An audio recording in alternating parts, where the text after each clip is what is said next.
The Weekend Show every Friday, 8 p.m. Pacific Time. Let's get into it, folks. Topic number 4. Self-preservation versus community self-preservation is instinctual. Often necessary, focus on personal safety, mental health, and resources, whereas community involves collective support, shared responsibility, and social connection. Balancing both is crucial, as overreactive self preservation can lead to isolation, while excessive community focus can cause burnout. Key differences and intersections. Self preservation, individual focus, involves protecting one's personal space, time, physical safety, and emotional well being. It can manifest as setting boundaries to avoid burnout. Community collective focus focuses on mutual aid, shared resources, and collective survival. It provides support systems, shared identity, and stability, but may restrict individual freedoms. The intersection, healthy self preservation, enables individuals to contribute more effectively to their community, as a person cannot sustain community engagement without first ensuring their own stability. Conflicts. When overreactive, self preservation can turn into selfishness or social withdrawal, causing individuals to fear vulnerability. Conversely, a lack of self preservation can make an individual vulnerable, leading to a need to reconnect to survive. In summary, self preservation provides the personal foundation, resilience, security that allows for active, healthy participation in a community, which in turn offers support and collective strength. Hi, self preservation.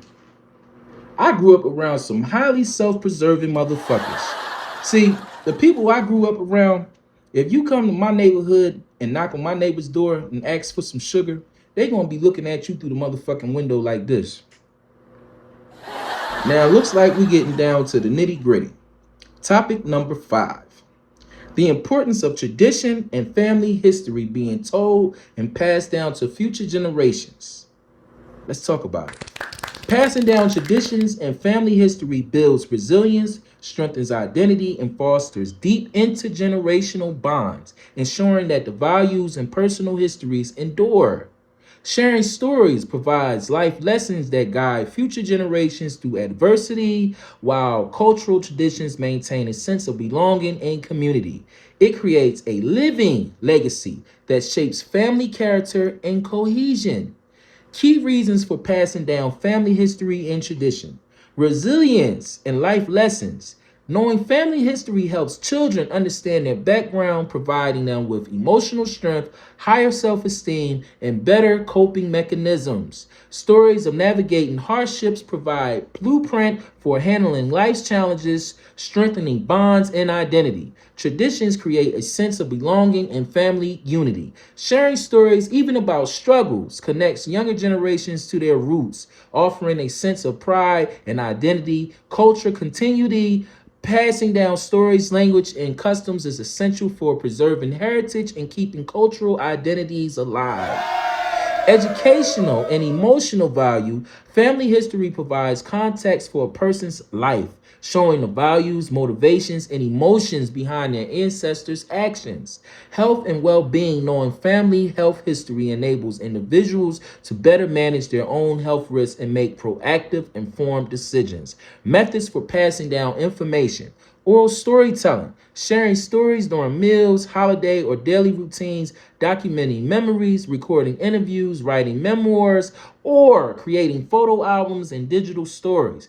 Practicing traditions actively, engaging in annual rituals, recipes, or cultural celebrations, documenting these narratives turn experiences into lasting legacies, ensuring that over time, these stories and traditions are not lost. Now, before I give my insight on this topic, I want to start off by saying rest in peace to my mother, Lalia Lewis. She passed away July 24th, 2024.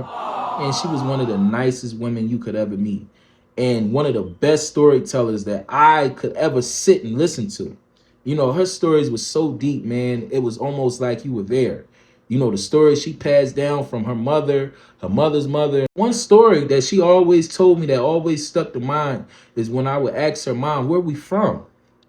And she would break it down. and she'd keep it simple, but she'd take me right there, and she'd come off and say, I know what I am. I don't know what the fuck y'all's is. Now that brings us to our conclusion of episode number 2. I want to take us out by saying I appreciate everyone tuning in for this week's episode of The Weekend Show. And stay tuned for another episode next week, Friday, Pacific time at 8 p.m. And I want to tell everyone, have a great weekend and take your time, and patience is key. And I want to leave out with saying peace and love. Bye for your later artists. I'll see you next time.